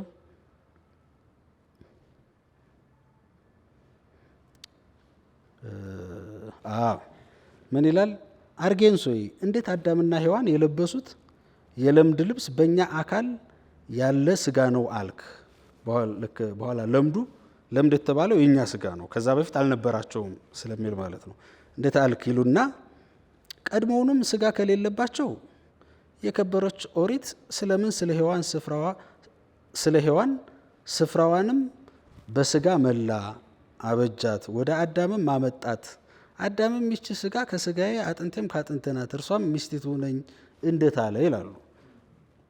ሞላው አበጁ ስጋ ስለሆነ ነው ይሉና ከዛ እነሆ ከመተላለፍ ዛፍ ሳይበሉ አስቀድሞ ስጋ እንዳላቸው ይነግርሃል። ዳግመኛም ስለምን የበለስ ቅጠል ሰፍተው ለራሳቸው ግልድም አዘጋጁ፣ ሰውነታቸውንም ሸፈኑ። ስጋ ከሌለ ሰውነትም የለም፣ ሰውነትም ከሌለ ስለ እርቃናቸው መገለጥና ማፈር የለባቸውም። ማፈርም የለም መገለጥም የለም፣ ምክንያቱም ስጋ የለም፣ ሰውነት የለም፣ ቦዲ የለም። ስለ እርቃናቸው መገለጥ ማፈር ከሌለባቸው ከመተላለፍ ዛፍ መብላት የለም ማለት ቦዲ የለም፣ ቦዲ ከሌለ የሚበላ የለም። ከበደል ዛፍ መብላት ከሌለ ከገነት መውጣት የለም። ከገነት መውጣት ከሌለ አንተ በገነት ያለህ እንደሆነ ከአኗኗርህን መርምር፣ አንተ ከገነት የወጡት ሰዎች የጉስቁልናቸው ልጅ ነህና ይላሉ። እና ይህ አሁን ሲሎጂዝም አንዱ ፕሬሚስ ይሆንና ኮንክሉዥን ይሆናል። አንዱ ኮንክሉዥን መልሶ ደግሞ ፕሬሚስ ይሆንና ሌላ እንደገና ደግሞ ወደ ኮንክሉዥን ይሄዳል ማለት ነው። እንዲህ አይነት ሌላ አንድ እንትን አለ። አንድ ይችን መጨመር የፈለግኳት ለምንድን ነው በዚሁ እናጠቃላት ይችን ሀሳብ ብዬ ነው። እና አንድ ምላሽ ሲሰጡ በማርያም ማህፀን ያደረው ክርስቶስ ስጋው ከሰማይ ነው የመጣው የሚለዋል። የክርስቶስ ስጋ ከሰማይ መጥቶ ድንግል ማርያም ማህፀን ውስጥ አደረ ይላሉ። ለዚህ ምላሽ እየሰጡ ነው አሁን እሳቸው። እና እንዴት የክርስቶስ ስጋው ከሰማይ ወረደች ይባላል? በሰማያት ስጋ ካለ ከእርሷ ሰው ሆኖ ይወለድ ዘንድ ስለምን በድንግል ማህፀን አደረ? የስጋው ጋር ከስጋው ጋር በድንግል ማህፀን አደረ ካላችሁ የስጋ በስጋ ውስጥ ማደር ጥቅሙ ምንድን ነው? ማለት ስጋ መጥቶ ስጋ ለመሆን ነው። እና ስጋ ከሆነ ኦልሬዲ እንደገና ሌላ ደግሞ ስጋ ምን ያስፈልገዋል? ለምን አደረ? የቀደመ ስጋው በበቃው ከድንግል ስጋ መወለድም ባልፈለገ እናንተ ሰነፎችና ምናምን እያለ ይቀጥላል። እና አንድ የመጨረሻዋ ምሳሌ ደግሞ ስለ ሕፃናት ነው። እና የሰው ልጅ ሲወለድ ከመወለዱ በፊት ነፍስ የሚዘራው እግዚአብሔር እፍ ይልበታል። የተጸነሰው ልጅ ነፍስ የሚዘራው እግዚአብሔር እስትንፋሱ ነፍስ ሲልበት ነው የሚለዋሉ። እና ለዚህ ደግሞ ምላሽ ሲሰጡ አዳም ላይ ብቻ ነው እግዚአብሔር እፍ ያለው ነው የሚሉት። ከዛ በኋላ ሔዋንም ላይ አላለም ይላሉ። ከዛ ማብራሪያው ምንድን ነው? የተለያየ ሰው ይሆናል ነው። እና ሔዋን ላይ እፍ ካለ እና ሌላ ከሆነች ሁለቱ አንድ አይነት አይሆኑም ይላሉ። እና ልጅም መውለድ አይችሉም ይላሉ። ላይክ የጄኔቲክስ እንትን ነው የሚያመጡት ማለት ነው። እና ሁለቱ የተለያዩ ስለሚሆኑ ሁለቱ በተገናኙ ጊዜ ቃሉ የሳቸው ነው የአህያና ፈረስ ነው የሚሆኑት ይላሉ። ሊወለድ የሚችለው ሳማት ወይ ጄኔቲካሊ እንትን ችግር ያለበት እና በቅሎ ይሆናል ማለት ነው። ልጅ አይቀጥልም ነው የሚሉት። እና ለአዳም እፍ ብሏል። አዳምን ፈጠረው፣ ሔዋንን ግን ሰራት ይላሉ። ከዚህ ወስዶ ማለት የኛው ተፈጠረ ይሄኛው ተሰራ፣ ከዚህኛው ቦዲ ሄደና የጄኔቲክስ እና የምናምን ጥያቄ አንስተው ከአባትና ከልጅ ነው ነፍስ የሚዘራው የሚመጣው እንጂ እንደገና በየጊዜው በየቀኑ ሰው እያለ አይኖርም። አንድ ጊዜ ስርዓት ሰርቷል። በቃ ከባልና ከሚስት ሰው በተገናኘ ጊዜ ልጅ ይጸነሳል፣ እዛው ነፍስ ይዘራል፣ ስጋም ይኖራል፣ እንዲህ ያለ ይቀጥላል። አዳም ተፈጠረ፣ ሔዋን ተሰራች። ኢቫክሬሽን አሁን ስለዚህ ከተፈጠርኩበት ጊዜ ጀምሮ ማለት ያስቸግራል። ማለት ከተሰራሁበት ጊዜ ጀምሮ ከተወለድኩበት ጊዜ ጀምሮ ለኛ ተወለድኩ ነው፣ ለኛ መወለድ ነው። እሷ ተሰራች፣ ለሔዋን ተሰራች አበጃትም ይላል እኮ። እና ከጎኗ ወስዶ ድንቅ ነው። እኔ ለምን መሰለህ እንደው አሁን ያ ዘመን የሚገርመኝ እሳቸው ይህንን እንዲጽፉ ይህንን እንዲመልሱ ጠያቂ ነበረ። በቃ ስለዚህ መልሱ የመጣው ጥያቄ ስለነበረ ነው። የመጠየቅ ዘመን ነበር፣ መጠየቅ ነበረ፣ መሟገት ነበረ፣ ሀሳብን በደንብ የመግለጽ የማንሸራሸር ነበረ። የተለየ ሀሳብ ይዞ ሲመጣ በለው፣ አባረው፣ እሰረው፣ ግደለው ከማለት ይልቅ እንዴት እንደሚያስብ እንዲናገር የተመቻቸ ቦታ ነበረ ማለት ነው። ይሄ በጣም ከፍ ያለ ነገር ነው። አለማየሁ ሞገስ በ1950ዎቹ አንድ ያደረጉት ነገር ነበር፣ ሁሌ ሳስበው ይገርመኛል። ከበደ ሚካኤል ቀዳማዊ ኃይለ ሥላሴ ሽልማት ድርጅት አሸናፊ ይሆናሉ፣ በዚህ ቀን ሽልማታቸውን ይወስዳሉ ተብሎ ተነገረ፣ ሚዲያ ላይ ታወቀ። ስለዚህ አሁን የሚቀረው ሲሸለሙ መታየት አለበት ማለት ነው። ሽልማቱን ወሰዱት። አለማየሁ ሞገስ ግን ምን አደረጉ? እዚህ ወወክማ ህዝብ ጠርተው ልክ አይደለም፣ ከበደ ሚካኤል ተርጓሚ ናቸው እንጂ ደራሲ አይደሉም፣ በዚህ ጉዳይ ላይ ንግግር ስለማድረግ መገኘት የምትፈልጉ ብለው ጋዜጣ ላይ ማስታወቂያ ወጥቷል። ንጉሠ ነገሥቱ የሚሸልሟቸውን ሰው ልክ አይደለም ለማለት ራሱ አንደኛ መንግስትም አልከለከለም። ምን ይላሉ? ስም ሊያጠፉ ነው አልተባሉም። እንዲናገሩ ተፈቀደላቸው። ያሉት ነገር ልክ ነው ልክ አይደለም ሌላ ጥያቄ ሆኖ ግን ሀሳባቸውን እንዲገልጹ መመቻቸቱ ራሱ ትልቅነት ነው። በዛ ዘመን የነበረውም ራሱ አሁን የኢትዮጵያ ስነ ጽሁፍ አደገ ተስፋፋ የሚባልበት አንዱ ምክንያት በዘመኑ እጅግ በጣም ብዙ ሃይማኖቶች መጥተው ነበረ። ለነዛ ሃይማኖቶች መልስ ለመስጠት በሚደረገው ጥረት እግረ መንገዱን ስነ ጽሁፍ ያደገ እየበሰለ እየዳበረ መጣ።